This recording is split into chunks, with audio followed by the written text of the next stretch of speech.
this is John Cola with GrowingYourGreens.com. Today we have another exciting episode for you, sitting here in my front yard garden, and you guys are taking a look at one of my raised beds that I planted in the winter. Actually, I had a video on that very bed on the varieties I'm planting and when they're going in that you can plant during the winter. And if you guys are just starting to break out of the winter now, these are some of the guys that you can plant because they are, kind of frost tolerant, So that being said, some of these guys are bolting quickly, some are still growing on strong. I like the ones that are kind of still growing on strong. The ones that are bolting quickly are the Yucchina Savoy, the Bok Choy, the Gai Lan, some of the Asian mustard family-ish greens that are relatively ready relatively quick. So they're bolting, and I'm letting them go to flower for the bees and the birds, and of course for me, and maybe I'll let them produce seeds for me too a little bit later on.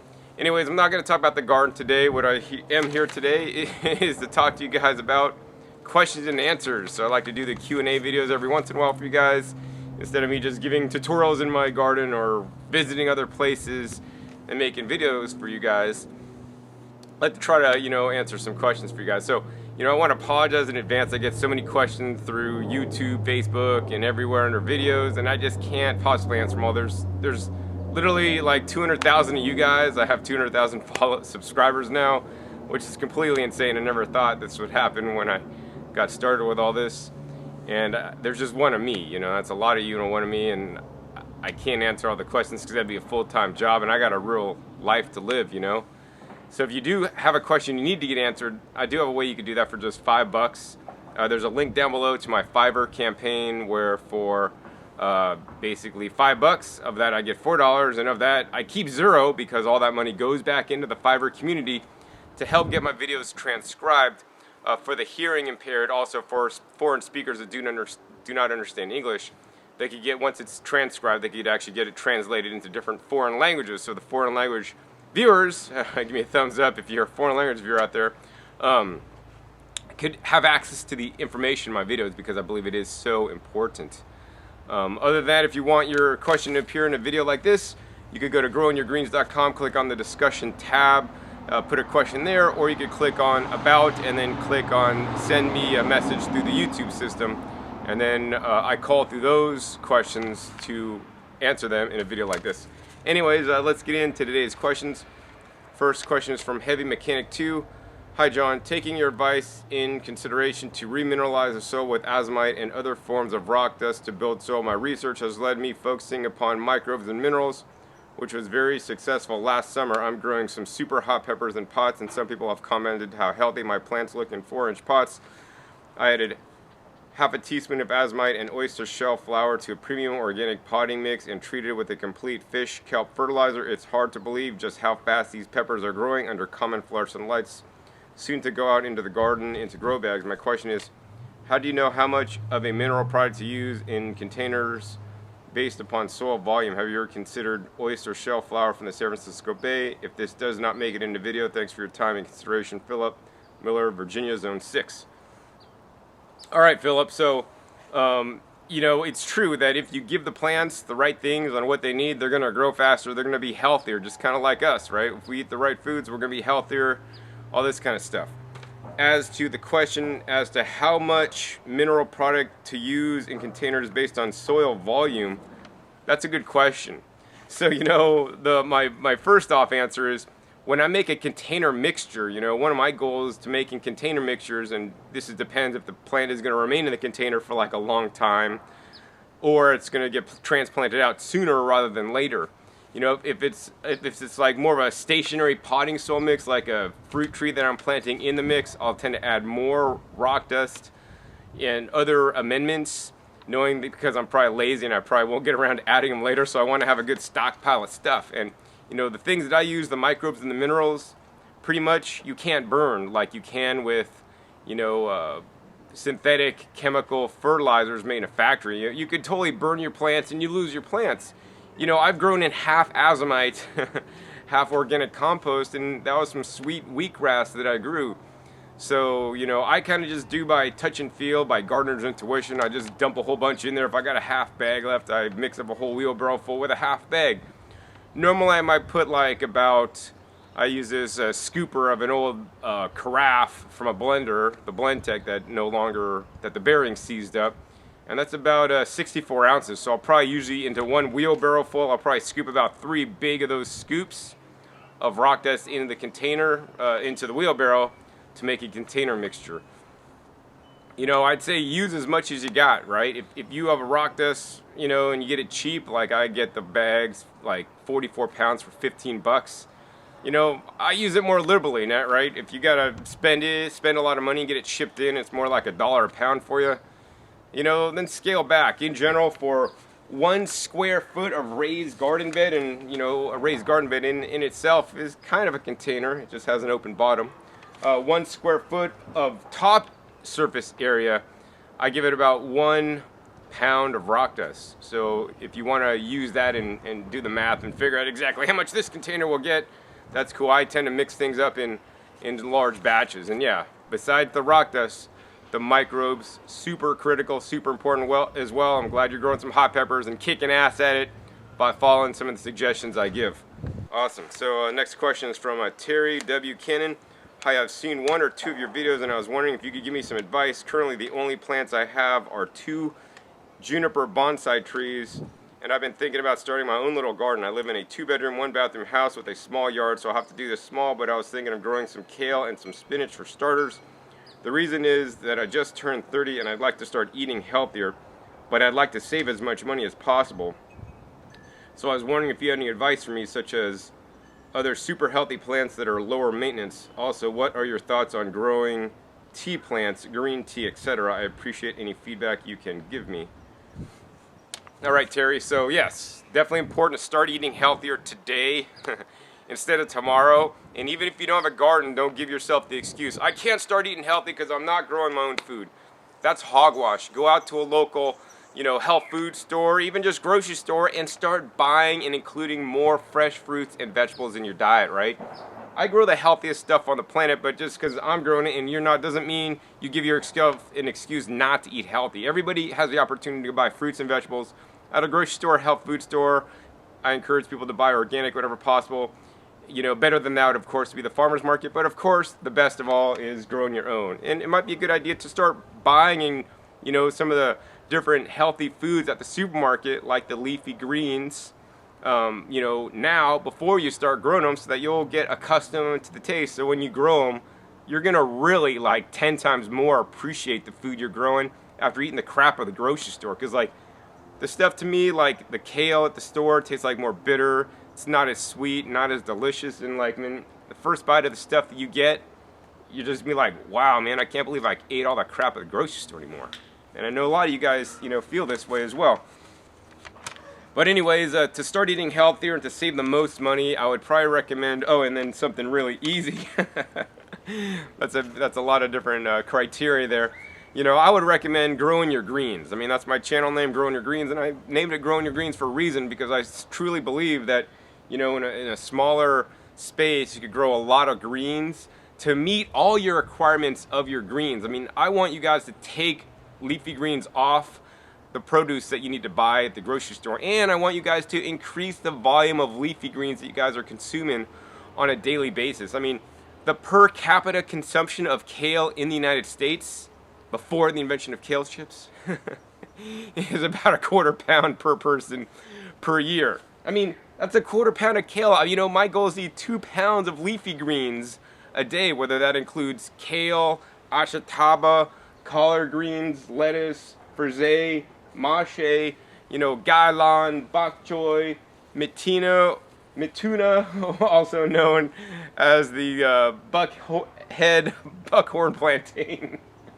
beet greens, cannabis greens. I mean, they're all just greens to me, right? And I want you guys to focus and eat your greens because, number one, they're really easy to grow, right? These I planted, it's on a watering system. I haven't really done anything yet, some have gone to bolt, but the rest of them done fine.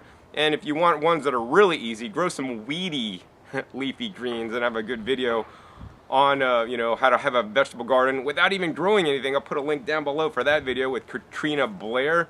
And I just talked to her the other day. She still has her amazing book available with the amazing seed deal that she's not offering anywhere else, only to my viewers, so that you guys could get some of these easy to grow, delicious nutritionally dense weeds, to grow in your garden. Aside from that, I don't know exactly where you live there, Terry, and I would recommend, growing the varieties that are going to do well for you. So in general, for kale, I like the dinosaur kale. It's one of the most resistant kales that I've come across for the heat or the cold. Obviously if it's still snowing outside, not optimal time to plant.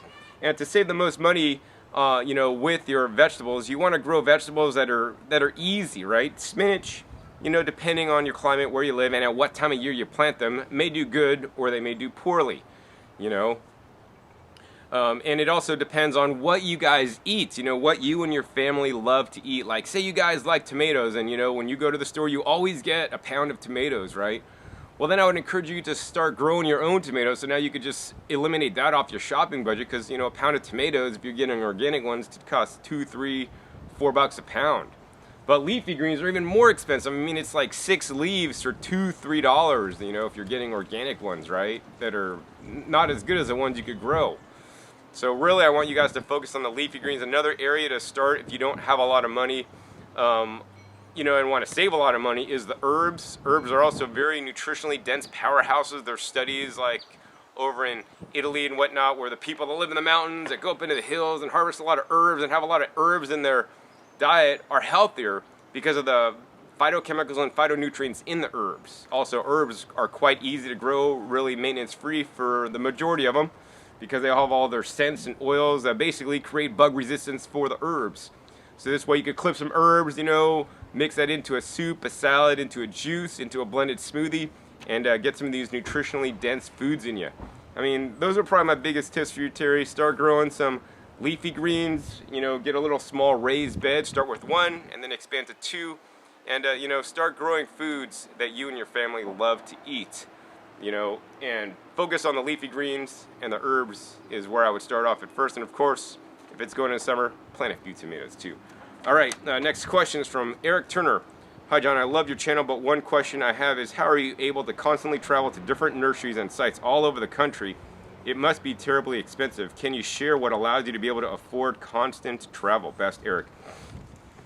All right, Eric, so there's 2 points to being able to travel. Number one is having some resources. So, I have a job. It's discountjuicers.com. That's my day job that I do every day for half the day until I get out into the garden. And so I sell juicers, blenders, dehydrators, and other appliances that allow you to eat more fresh fruits and vegetables, because to me, that's the answer to the healthcare challenges of today. It's just eating a healthier diet, right? Instead of like letting your car blow out because you didn't change the oil's dirty and it's wearing your car rapidly and it's low on oil, your car seizes up, right? Change your oil and keep it topped off, right, regularly. And that's what we could do for ourselves as well. So I sell the appliances that allow people to get more fruits and vegetables in them. And if you are looking for one of those, I would ask you guys to support me, because that job, my day job, allows me to come here and do the gardening that I love to do in life, and also allows me to have the time and freedom to make some of these videos. So that's part one. Have a job.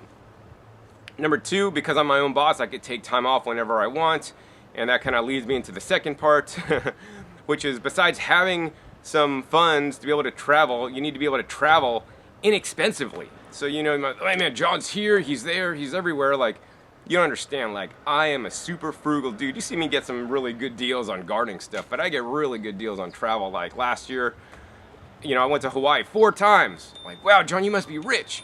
Well, no, I'm smart, smarter than rich. I found deals to Hawaii to go for $90 round trip. So who would not take a trip to Hawaii for $90 round trip? So I had to go 4 times. That's cheaper to fly to Hawaii than to the next state over or something like that.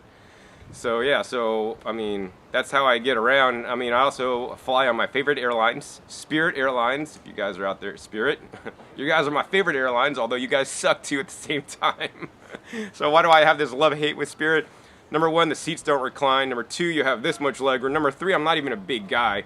And, so that's what sucks, because it's like basically a bus to get you from A to B. But I love them because they're so cheap. Like I fly to Houston, Texas for $23, you know, one way, fly back for another $23. You know, I've flown to like, where did I fly? Portland for like $80 round trip. You know, I flew out to Chicago, I think, one time for like $70 or $80. And you know, they have fare sales, and I'm a member of their fare club to get, you know, super cheap deals. And, you know, and you can only fly on certain days, so generally you have to fly on a Tuesday, a Wednesday, or Saturday, which are the low volume days, and that's one of the tips if you guys are looking for an airfare and want to save money. Fly on Tuesdays, Wednesdays, or Saturdays, because in general those days the prices are just cheaper overall.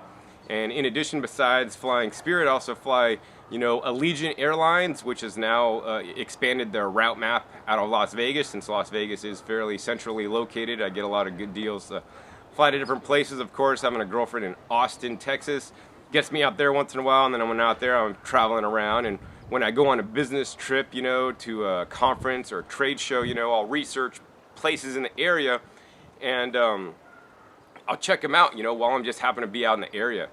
So, you know, this is how I'm able to do it. Oh, another airline too that just opened up, some availability is Frontier, and our Frontier's hub, I believe, is in Denver, Colorado. So I'm going to be getting out to Denver soon, making some really good videos about, you know, some stuff that was just legalized to grow there, you know, recently. So that's going to be really cool when I get to do that.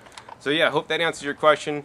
You know, get good deals on travel, and travel around too, and I encourage everybody out there to make some videos on cool, interesting places so that people can basically, you know, have more of a repertoire and see how other people are growing stuff with examples, because I know all you guys are going to glean at least one piece of knowledge out of every video I make. Alright, so the next question is from Christopher Cecchio. I'm interested in your role as an influential member in the gardening online community.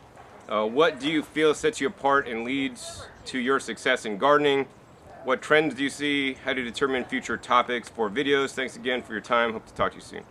Alright, so what do you feel sets you apart and leads to your success in gardening? You know, I've been asked this question before. Basically, I think, you know, it's number one, my passion. So I'm like really passionate about this topic, probably, you know, I can't say more than other gardeners, but more than most other gardeners that I've met. I'm like really involved and into my plants and growing food, and more importantly, I'm really passionate about making a change in the world, being the change in the world that you want to see, as Gandhi put, you know. And I'm driven. I'm on a mission. I'm a man with a mission, and a man with a mission, man, you can't really, I mean, you can't really stop him. So, you know, that's what I'm working towards every day, and I think this really comes through in my videos, you know, my passion and how I'm driven and how I'm, you know, not really, you know, I do things my own way, but I like to show a lot of different varieties of things in my shows, which also I believe sets me apart. You know, most people might have a garden, you know, or a video in their garden, or maybe inside in the winter time. But I mean, I travel and I go around and check out new places where I could learn new information, but more importantly, share that with all my viewers out there that are watching me. I have access to places that you guys out there don't have access to, because, you know, 8 times out of 10 I knock on somebody's door, shoot them an email, say, hey man, I'm gonna be in your area, can I come by and make a video? They're like, yeah John, we already watch you, man, come on by. And they love me already. And you know, if it's a person just emailed, you know, some of these farms, like, you know, they don't have the time to let them in, because, you know, whatever. So I'm grateful that I have this ability. I mean, that's pretty much, I think, you know, what sets me apart. The other thing that is also, you know, I really have a lot of energy in my life, and I need to really focus it on something, and I don't go to bars, you know, I don't drink, I don't, you know, chase women anymore since I got a girlfriend. So I got to do something with my time. So I like to spend time in my garden and, you know, make the videos and share them with you guys, you know. So I put out more videos on gardening than any other gardening channel that I'm aware of, you know, on a consistent and regular basis. So I think those are the few points that would, you know, tend to, you know, make me set apart and lead to my success. So the next question is, what trends do you see? So I mean, the big trend I see, and this is going to be a while, but some of the upcoming trends I see is, number one, you know, more people will start growing their own food and eating more fresh fruits and vegetables, you know, that they're grown, or even if it's out of the grocery store, you know. The fact of the matter is clear, what Americans are currently doing with all the fast food, the junk food, the processed food is not working. And people are keeling over every day, literally. The first sign of heart disease is a heart attack, and you do not get a second chance with that, right? And the message that I like to spread is that by eating, the majority of fresh fruits and vegetables, especially the ones that you've grown, and minimizing all the other processed crap, you're going to be a lot healthier, and in my opinion, even immune, to some of the different diseases in the body that are caused, in my opinion, many of them, by simply diet and what people are eating out there. So yeah, that's one of the trends. Another trend I see is the legalization of cannabis. This is on the horizon, people, and I know some of you guys don't like me talking about cannabis, but there's a whole nother side of cannabis that you guys don't even know about. I mean, when you think cannabis, you think marijuana, and you think about that 1930s outdated, movie that you saw in grade school that was black and white called Reefer Madness. And my dad saw this, and he exposed me to the terrors of marijuana and how, it was made really bad when he was going to school, and he saw this Reefer Madness movie. And then, I grew up in a kind of hippie household. My parents would shut the door, keep us kids, at night in the bedroom, and they'd be lighting up, right? But see, that's the only one point of the cannabis or the marijuana, right? And I don't even focus on that point. Like, I do not smoke cannabis. I do not smoke marijuana. I do not smoke or heat it up in any way, shape, or form. It's because when you heat it up is when you get the THC, which is what makes you high. There are also other acids in there, such as THCA or THC acid, CBD acid. And these are the functions of the foods that are basically just phytochemicals and phytonutrients in the food, much like any of these leafy greens. Like broccoli has phytonutrients and phytochemicals that prevent cancer, as does the raw unheated cannabis leaf. And America can no longer deny this fact that cannabis, and I'm not, while if you want to use it as a drug use and get high, that's your guys' business, but I just want it legalized so that everyday Americans could grow this in their front yard and consume it. Consume the leaves, consume the raw buds unheated. You do not get any psychoactive effects. Juice it so that they could get the beneficial health benefits of the cannabinoids and the other, and not even research phytochemicals and phytonutrients. And for those of you guys that think I'm still full of BS, check this out for yourself. You guys don't believe me, okay? So we know that the government outlaws cannabis because it's a whatever class, whatever A drug, I don't know, whatever. It's the highest, really bad drug. But at the same time, the American government has been doing research about the beneficial properties of cannabis and actually have a patent on the antioxidant effects of cannabis, right? And the antioxidant effects of cannabis or any other leafy green and all the fruits and vegetables that I encourage you guys to grow, these things are anti-aging. So if you want to lock in and look like you look like now in 20 years, right? You got to start eating the fruits and vegetables, right? Including cannabis and any other leafy green. I don't care what it is. I don't think we should have blocked access to any kind of natural food that can provide us health benefits, because to do anything other than that is just doing wrong in society and promoting the disease-driven culture that we're living in today. So that's another trend I see.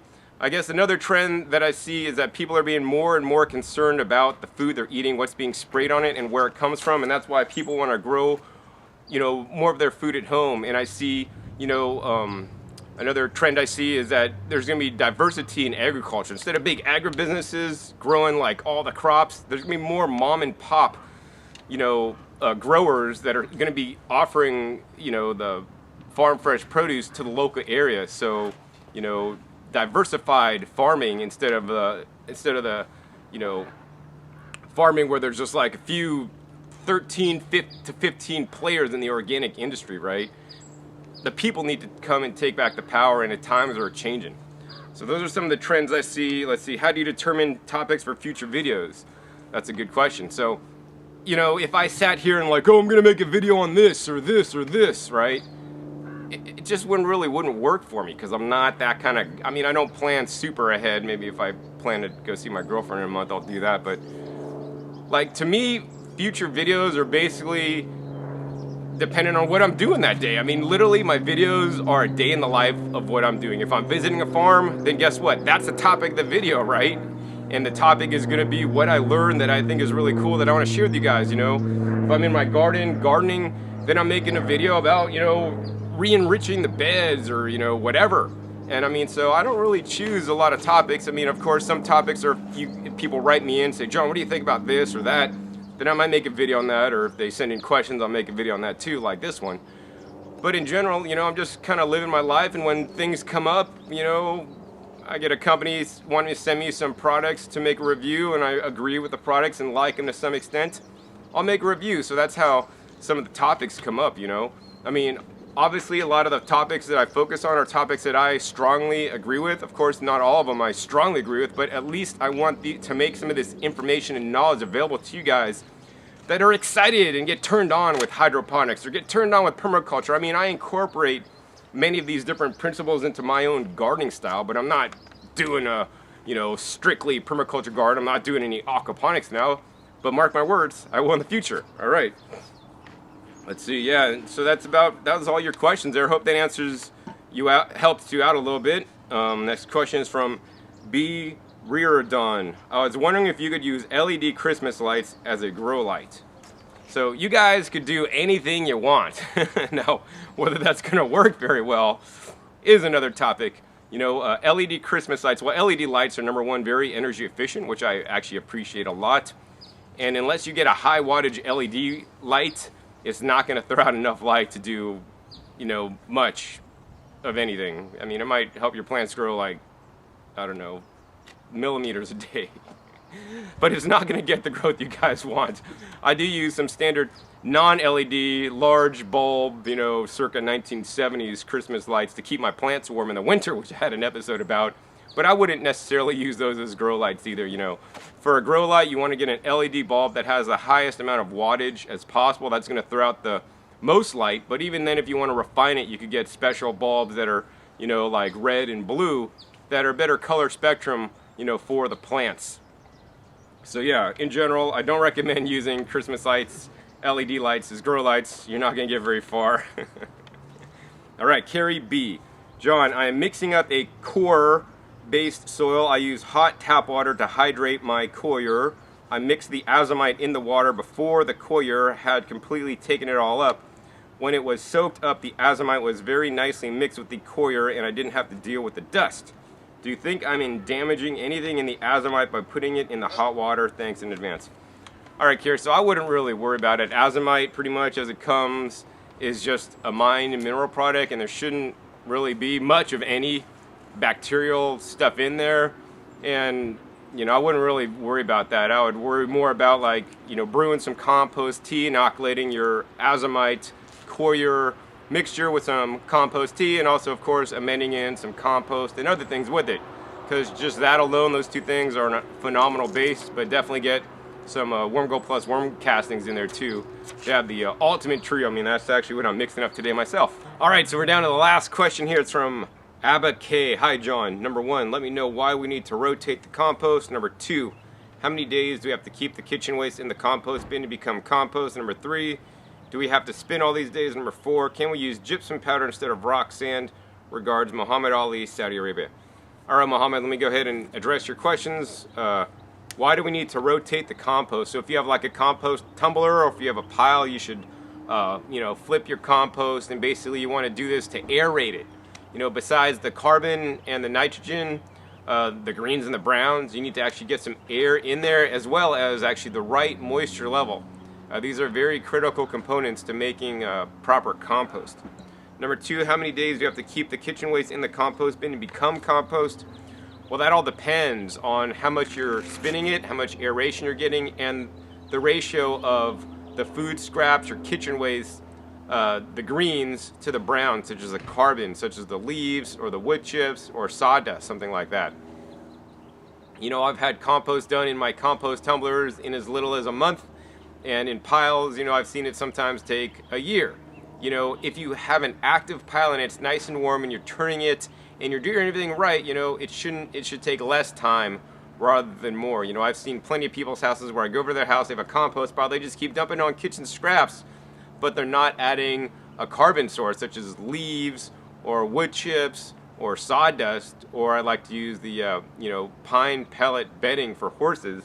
In my composters, they heat up real nice, and you know, I've seen it take a long time, and it's just not really working as well. I mean, compost happens, so if you're not doing it right, it's just going to take longer, and that's not a big deal in my opinion. And actually, there's benefits to a compost that's slower than to a compost that's faster. There's always pros and cons. Let's see, do we have to spin all these days? So yes, if you have a compost tumbler, I do recommend spinning, once a day, spin it around once, if you can do that. I mean, if you go on vacation, you forget, it's not gonna be a big deal, but try to spin it every day is what I like to do, because that, I find, keeps the compost nice and hot. I find when I stop spinning it, it cools down, and then that means compost is not as happening as quickly. Can we use gypsum powder instead of rock sand? So I think you might be meaning rock dust. Rock sand, I'm not exactly sure what that is, but sand is not the same as rock dust. Neither is gypsum powder, neither is ironite or anything like that. The rock dust's purpose is to get a nice broad spectrum of the trace minerals and incorporate that into your soils. So, try to go to a rock and stone quarry that crushes up, rocks and makes underlayments for, pavement and all this stuff, and get the smallest particle size of a mixed rock. The basalt rocks are generally good, or a volcanic rock makes a better rock dust. But even if you have like a riverbed rocks that are crushed up, in general, that's gonna be better than not getting it. And unfortunately, if you go to most nurseries around the world, they're not gonna know what rock dust is, with few exceptions. Some places in the United States, some places in Australia, some places in the UK, they're more up on rock dust, but most places have no clue, so you're gonna have to go to a rock and stone quarry to just get, the non-horticulture grade rock dust, which I definitely advocate. I think that's definitely better than not adding it at all. I do have a video where I actually go to a rock and stone quarry and talk about this topic in more detail. Yeah, I hope you're growing good in Saudi Arabia, man. You could grow there just because it's hot. I grow in the desert also, and you just got to do the right practices so that you can grow a successful garden wherever you live. And I want to let you guys know, especially those of you guys that live in warm, hot, sticky, humid, non-humid, arid climates or wherever, you could always grow inside. And I always encourage you guys, wherever you live in the world, to grow some sprouts and microgreens inside year-round, because that's a no-fail crop, and you can feed you and your family higher quality foods than money can buy. And also the microgreens, they're 4 to 40 times more nutritious than tall standard vegetables like I have behind me. That being said, I love my whole vegetables, and it's going to be an upcoming video to be growing some microgreens. Anyways, I got to get going. I got to put some compost in some beds over there and plant out some onions and plant out some other stuff, and maybe even make another video for you guys today. But I'm signing out of this video. If you like this video, please give me a thumbs up to encourage me to do more Q&A videos such as this one.